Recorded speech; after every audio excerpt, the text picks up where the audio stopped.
IR협의 리서치센터 연구위원들이 직접 분석한 기업 보고서를 통해서 여러분들이 기업에 대해서 제대로 알고 투자하실 수 있습니다. 이 소중한 리포트 같이 보기, 먼저 우리들의 이 반도체 선생님으로 통하는 김경민 연구위원과 함께하겠습니다. 안녕하세요. 네, 네, 안녕하십니까. 안녕하세요.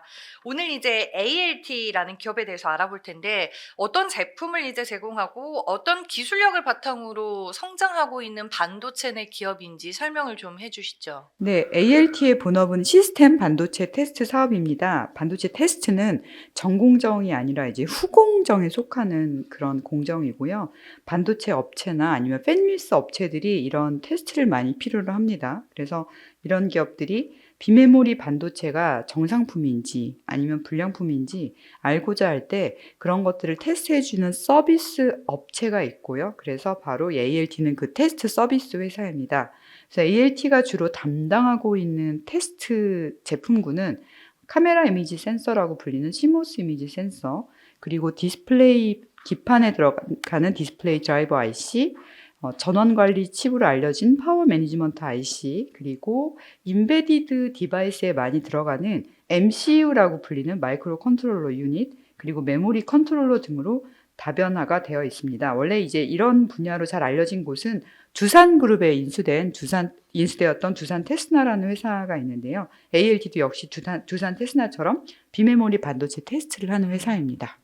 그러면 이제 구체적으로 더 들어가서 이 두산 테스나와 ALT의 차이점은 뭐라고 볼 수 있을까요? 네, 그 두산 테스나하고 ALT 차이점에 대해서 말씀드리겠습니다.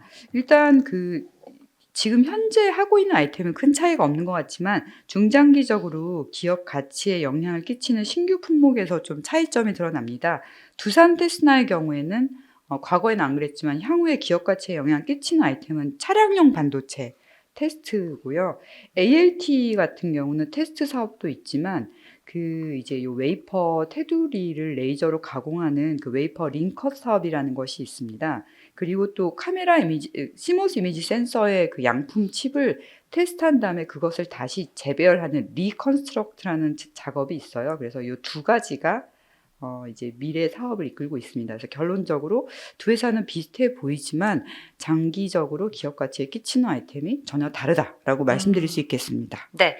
웨이퍼 링커 사업에 대해서 이제 얘기를 해주셨는데 이게 ALT의 투자 포인트가 될 것 같거든요. 구체적으로 이제 어떤 경쟁력을 가지고 있고 투자자분들 입장에서는 어떤 부분에 주목을 해서 좀 봐야 될까요? 네, 말씀하신 것처럼 네. ALT가 전개하는 신규 사업 중에 가장 기대되는 것은 이제 타이코 웨이퍼라고 불리는 매우 얇은 웨이퍼의 링컷 사업이고요. 사실 링이란 단어 또는 림컷이라고도 합니다. 그래서 농구장에 있는 농구 골대에 보시면 그 농구 공이 들어가는 부분에 이렇게 딱딱한 테두리가 있잖아요. 네. 그걸 이제 림 또는 링이라고 하거든요. 웨이퍼도 그런 부분이 있고요.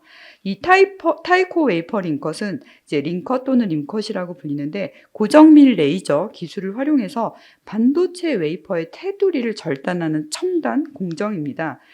일단 요거는 모든 웨이퍼를 다 이제 레이저로 하는 건 아니고 타이코 웨이퍼에만 해당이 되고요. 타이코 웨이퍼는 이 웨이퍼 가운데 부분이 엄청나게 얇습니다. 그런데 주로 초박막 형태로 이렇게 제작이 되면서 전력 반도체 웨이퍼로 많이 쓰이고 있고요. 이러한 독특한 구조는 원래는 이제 블레이드로 막 잘라내야 되는데 그렇게 하면 이게 똘똘똘 말립니다. 아니면 균열이 생기거든요. 그래서 아주 정밀하게 이 타이코 웨이퍼를 레이저로 가공하는 것들이 지금 매우 요구되고 있고요. 타이코 웨이퍼의 적용이 선호되는 분야는 이제 EV라고 알려진 전기 자동차 시장입니다. 그리고 타이코 웨이퍼로 만든 반도체 중에 IGBT라고 하는 소자는 차량이 아주 부드럽게 가속하고 정확한 속도로 움직이게 하는데 결정적인 역할을 담당하고 있어요. 그래서 마치 전기차를 타셨을 때 가속 페달을 밟는 순간에 차가 이제 그 운전자가 의도하는 대로 얼마나 잘 움직이는지 그럴 때 IGBT라는 반도체 소자가 중요한 역할을 합니다. 그래서 결론적으로 이 IGBT 소자를 만드는 타이코 웨이퍼를 가공하는 레이저 가공 기술이 매우 중요하다라는 말씀을 드릴 수 있겠습니다. 네. ALT가 가지고 있는 강점에 대해서 저희가 한번 알아봤습니다. 올해 이제 실적에 대해서는 저희가 어떻게 전망을 해볼 수 있을까요? 구체적인 수치와 함께 실적 부분을 좀 풀어주시면 좋을 것 같은데. 네, 제가 올 초에 갔다 왔어요. 그래서 네. 이제 그 이후에 제가 이제 추정한 실적 말씀드리겠습니다. 일단 올해 매출하고 영업이익은 전년 대비 유의미하게 증가한 550억, 110억으로 추정을 하고 있습니다. 사실 조금 더 세게 추정할 수도 있었는데 제가 보수적으로 추정을 했어요. 왜냐하면 이 회사는 아이템이 이제 비메모리 반도체잖아요. 근데 한국 수출 데이터 중에 이 비메모리 반도체 수출 데이터가 턴어라운드 한 지 한 2개월 정도밖에 안 됐습니다. 그래서 사실 ALT의 실적이 어느 정도로 빨리 좋아질지 좀 정교하게 추정하기가 어렵더라고요. 그래서 일단 요 정도로 추정을 하고 있고, 이 중에서 제가 이제 아까 말씀드린 그 타이코 웨이퍼 링컨 매출은 79억 정도로 전망을 했거든요. 근데 만약에 혹시 이 부분이 더 잘 나오면 전체 매출은 지금 제가 제시드린 550억보다 더 잘 나올 수 있다라고 말씀드릴 수 있겠습니다. 네, 알겠습니다. 보수적으로 이제 산정한 실적에 대해서도 코멘트를 해주셨습니다. 보니까 지난해 7월에 상장이 된 회사더라고요. 동종업종이 이제 밸류에이션과 비교했을 때는 현재 좀 어떤 수준인지도 궁금하네요. 네, 이 반도체에서도 세부 업종 따라 밸류에이션이 다 이제 네. 왔다 갔다 하고 있는데요. 이제 아나운서님께서도 너무 잘 아시는 것처럼 그동안 이제 HBM 수혜주들은 엄청나게 밸류에이션이 높았고요. 맞아요. 네. 그런데 지금 이제 어떻게 보면 HBM 수혜주다라고 말하기 좀 어려운 업종에 해당되잖아요. 그래서 이런 쪽은 다 어떻게 보면 반도체 테스트 서비스하는 회사들인데, 이 중에서 정말 밸류에이션이 좀 높구나라고 느껴지는 기업은 네페스 아크만 있고, 여기도 이제 온 디바이스 AI 수혜주라는 점이 CES 때 알려지면서 이제 밸류에이션이 높아졌고, 나머지 기업들은 그렇게 밸류에이션이 높지는 않습니다. 그래서 뭐 두산 테스나 같은 경우도 한번 보시면 12.2배 정도밖에 안 되거든요. 그래서 사실 지금 현재 아직까지도 비록 이제 AI 관련 종목들이 빠지긴 했지만 많은 투자자분들이 여전히 이제 AI 관련주인 HBM 수혜주에 좀 관심들이 많으신데, 만약에 이제 반도체 업종 내에서 HBM 수혜주뿐만이 아니라 다른 분야에서도 이런 쪽이 좋구나라는 게 좀 알려지면 이러한 저평가 상황을 좀 극복할 수 있을 것 같습니다. 네, 알겠습니다. 밸류에이션은 또 어떤 관점으로 보고 계시는지 저희가 알아봤습니다. 마지막으로 리스크 요인을 꼽을 텐데, 리스크로 볼 수 있는 요인이 뭐 업황일까요? 뭘까요? 예전에 이렇게 네. 테스트 서비스하는 회사들의 리스크는 좀 공통된 리스크가 있었어요. 그게 뭐냐면 이제 이 회사들이 삼성전자나 SK 하이닉스 같은 기업들로부터 주문을 받잖아요. 그런데 사실 삼성전자나 SK 하이닉스 내부에서도 이런 업무를 하는 그런 담당자분들이 따로 계시거든요.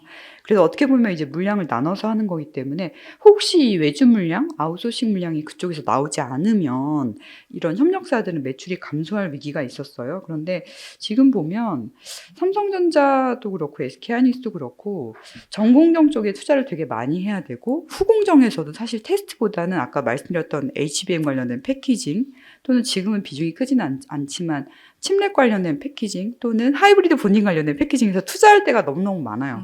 네, 앞으로 이제 쓸 돈을 써야 되는 부분이 많다 보니까 그동안 좀 자체적으로 진행했던 테스트 서비스는 이 중소기업 협력사들한테 굉장히 많이 이렇게 나눠주게 될 것 같습니다. 그래서 원래는 그 삼성전자나 SK하이닉스의 뭔가 그 내부에서 동일한 역할을 하는 곳과 좀 경쟁을 하는 것처럼 보이긴 했지만, 지금은 그런 리스크가 많이 작아졌고, 삼성전자든 SK하이닉스든 EUV 장비 투자라던가 HBM 투자, 하이브리드 본딩 투자, 칩랩 관련 투자는 너무너무 할 것이 많기 때문에 이제 기존에 좀 내부적으로 해왔던 이런 테스트 서비스는 계속 중소기업 협력사에 외주를 줄 것 같아요. 그래서 예전에 컸던 리스크가 점점 작아진다라고 말씀드릴 수 있겠습니다. 네, 말씀해 주셨던 변화의 흐름이 오히려 이제 구조적인 변화로 연결이 되면서 좀 긍정적인 결과가 나올 수도 있다라고 말씀을 해 주셨습니다.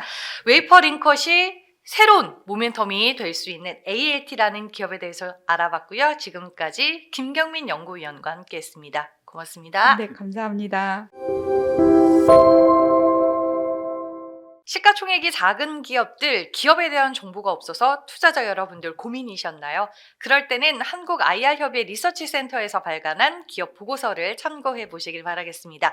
이번에는 백종석 연구위원과 함께합니다. 안녕하세요. 네, 안녕하세요. 네, 오늘 이제 알아볼 기업이 티라유텍인데 저한테는 좀 생소한 기업이에요. 구체적으로 어떤 회사일까요? 네, 티라유텍은 지금 시가총액이 780억 정도로 굉장히 소형주죠. 그래서 알려진 바가 많지는 않습니다만은 오늘 알려드리도록 하겠습니다. 네. 예, 티라유텍은 일단 2006년에 설립된 회사고요. 본업은 스마트 팩토리 구축을 위한 소프트웨어 솔루션을 제공하는 기업입니다. 그리고 그 외에 연결 자회사들을 통해서 각종 로봇 사업을 진행하고 있는 기업입니다. 매출 비중을 보면요. 용역, 그러니까 이제 솔루션 제공하고 셋업해 주는 거죠. 그게 이제 53% 정도. 그리고 이제 제품은 이제 주로 로봇입니다. 한 17% 정도. 그리고 상품 및 기타가 30% 정도로 매출 구분이 되어 있습니다.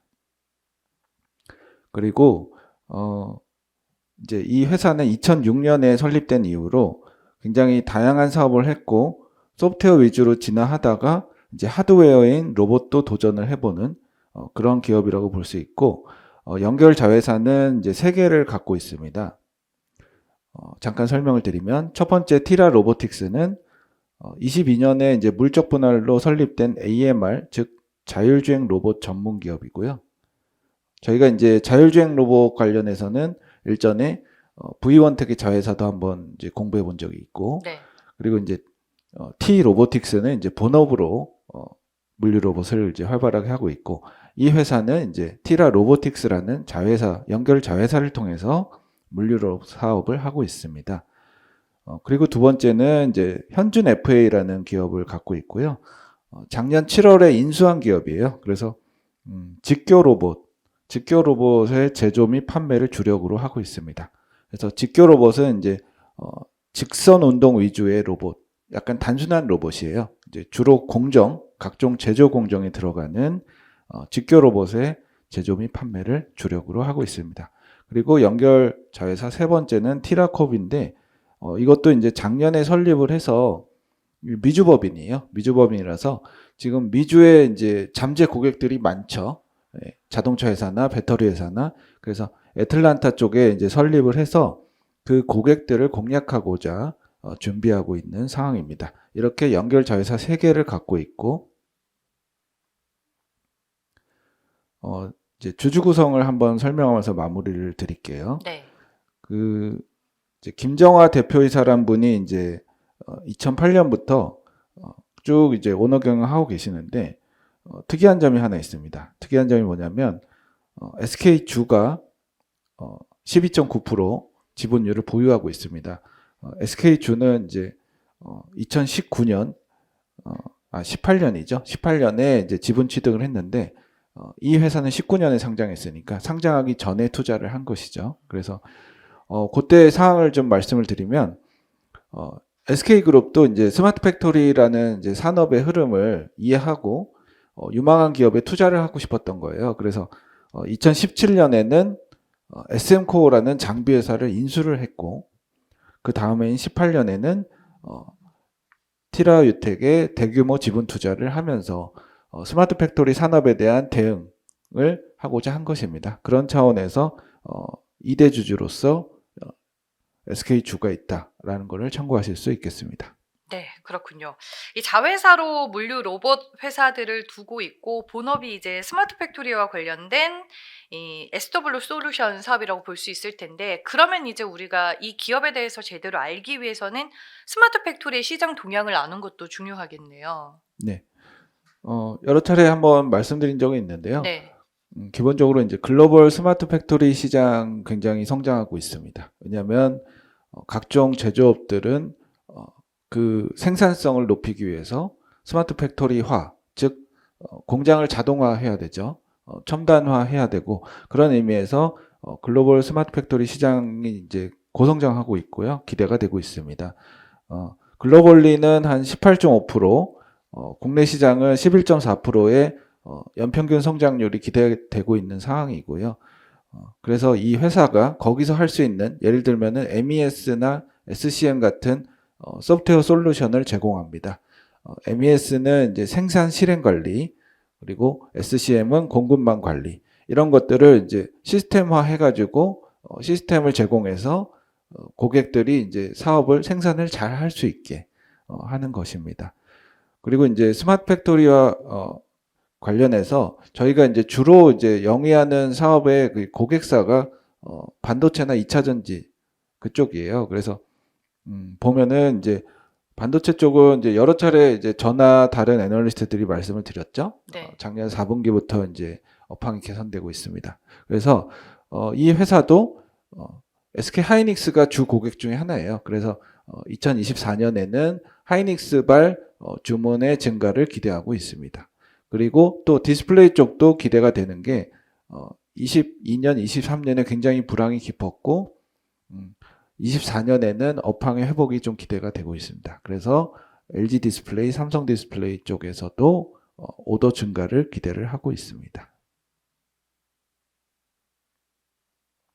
그리고 이제 마지막으로 경쟁사를 잠깐 말씀드리면 경쟁사로 꼽을 수 있는 게 이제 MI 큐브 솔루션이나 링크 제니시스 같은 게 있는데 이런 회사들이 다 소프트웨어 솔루션을 고객에게 제공하는 것입니다. 그래서 물론 세부 종류는 약간 다를 수 있는데 MES 관련해서는 MI 큐브 솔루션하고는 굉장히 공통적이고 링크 제니시스하고는 조금 차이는 있습니다만은 큰 틀에서 볼 때 유사한 사업을 영위하는 기업들이고 이 기업들 대비 이 회사가 조금 경쟁력이 좀 떨어지는 모습도 보였지만은 서서히 좀 회복을 하고 있기 때문에 그 점에 좀 주목을 하고 있습니다.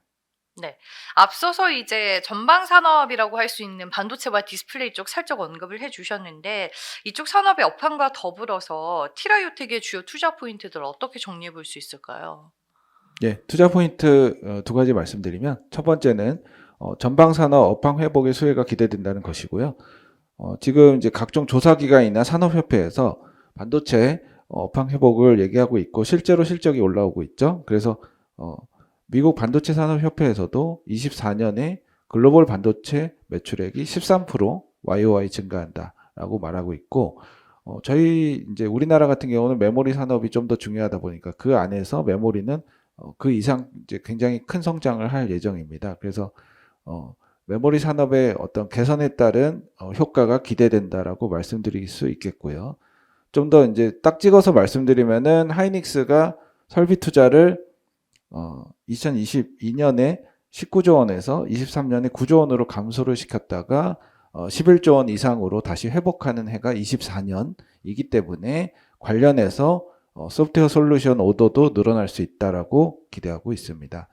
그리고 디스플레이 쪽도 아까 잠시 말씀드린 것처럼 LG 디스플레이도 적자가 좀 줄 거기 때문에 확연하게 줄 것이기 때문에 주문 증가가 조금 기대될 수 있다라고 말씀드릴 수 있겠습니다. 두 번째 투자 포인트는 물류 로봇 사업의 고성장이고요. 이 역시도 이제 많이 강조를 드린 바가 제가 있는데 물류 로봇 산업은 이제 굉장히 고성장할 수밖에 없습니다. 왜냐하면 이제 자동화가 되고 거기서 하드웨어에서 역할을 담당해야 되기 때문에 물류 로봇 시스템이 강화돼야 됩니다. 그래서 티라 로보틱스 같은 연결 자회사는 지금 일전에 이제 현대 트랜시스나 만도, 삼성물산 등 대기업에 물류 로봇을 납품한 바가 있고요. 향후에도 해외 고객 및 미주에 상주하는 이제 국내 고객, 잠재 고객의 주문 증가를 좀 기대를 하고 있고요. 이 회사는 이제 로봇 하부의 구동부 쪽의 하드웨어 강점을 좀 보유하고 있다고 알려져 있습니다. 그래서 물류 로봇의 성장이 기대된다라고 말씀드릴 수가 있겠습니다. 네. 스마트 팩토리와 물류 로봇 두 가지 측면에서 이 동사가 가지고 있는 투자 포인트에 대해서 저희가 정리를 해봤습니다. 올해 실적 같은 경우에는 어떻게 추정을 해볼 수 있을까요? 네, 일단 23년 연간으로 네. 그 리포트를 낸 이후로 이제 확정 실적이 나왔고요. 매출액 544억에 영업적자 마이너스 38억이 나왔습니다. 그래서 기대치 대비는 조금 부족했지만은 전년 대비는 좀 개선되는 모습을 보여줬고요. 매출액 위주로는 좀 고성장한 편이었습니다. 연결 자회사들 때문이었고요. 2024년도 좀 기대를 하고 있는 것은 매출액은 이제 702억 그리고 영업적자 마이너스 3억. 그래서 매출액은 한 38% 전년 대비 성장하고 영업이익은 BEP 수준으로 이제 접근할 거라고 예상을 하고 있습니다. 지금 이제 이유는 연결 자회사들 중에 그 아까 말한 현준 FA 같은 경우는 작년에는 반기만 반영됐어요. 근데 이제 연간 반영되면서 현준 FA 같은 경우는 소폭이나마 이제 이익을 나는 회사입니다. 그래서 그 효과가 있고 매출 성장은 이제 아무래도 티라 로보틱스가 조금 이제 주도할 것 같고 그리고 이제 아까 말씀드린 것처럼 본업도 좋아지고 있기 때문에 700억 초반의 매출을 기대를 하고 있고요. 여기 보시면은 이제 영업이익이 21년에 79억으로 이제 부진하고 이제 22년에 마이너스 43억 그리고 이제 30억대로 계속 줄고 있습니다. 적자가 줄고 있기 때문에 기대하고 있고 저 말고 다른 애널리스트는 이제 살짝 영업이익 흑자 전환을 이제 추정하는 리포트도 최근에 나온 바가 있습니다. 예, 그래서 실적은 꽤 이제 개선되는 모습을 이제 보여줄 수 있다라고 판단을 하고 있습니다.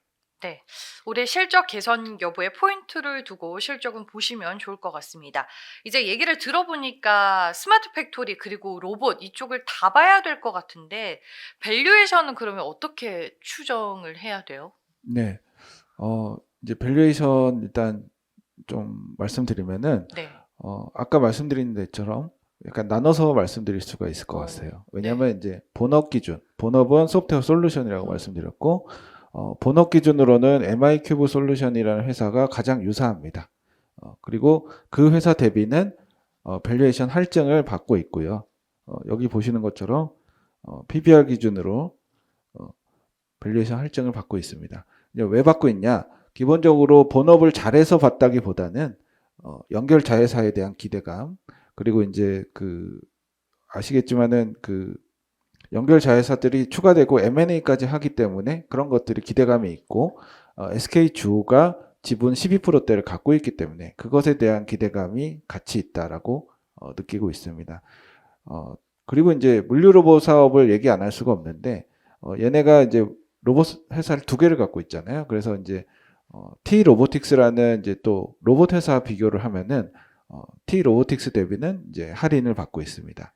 그래서 이제 그 할인을 받는 것은 당연히 본업으로 이제 로봇을 하고 있지 않기 때문에 할인을 받는 것이고 그리고 아직 실적이 연결 자회사들의 실적이 이제 경쟁회사 대비는 충분하지 못합니다. 그래서 할인을 받고 있다. 그래서 본업으로는 할증을 연결 자회사 때문에라도 이제 할증을 받는데 이제 사실은 T 로보틱스 같은 순수 로봇 대비는 이제 할인을 받고 있다.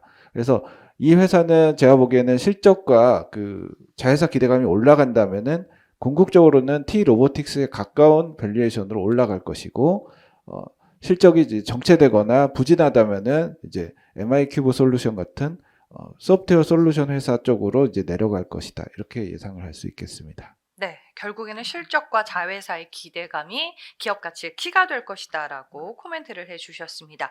마지막으로 이제 투자자분들이 투자할 때 참고할 만한 리스크 요인이 있을까요? 네. 본업은 지금 개선되고 있다고 이제 말씀드렸는데 네. 조금 아쉬운 게 속도가 조금 느려요. 그래서 링크 제네시스 같은 경우는 마진이 한 10% 나는 회사, MI큐브도 7% 정도 마진이 나는데 얘네는 작년 연간 별도 기준으로 2.2%의 이제 수익률이 영업이익률이 낮습니다. 그래서 개선은 되고 있는데 그거 속도가 조금 관건일 것 같고요. 두 번째는 이제 물류 로봇 사업의 규모인데 V원텍의 자회사 시스콘 로보틱스 같은 경우는 작년 연간 매출 약 300억 그리고 T 로보틱스 같은 경우도 로봇 부문 매출이 한 200억 초중반 그것에 대비해서 이제 티라 로보틱스는 매출이 작년에 약 30억이었습니다.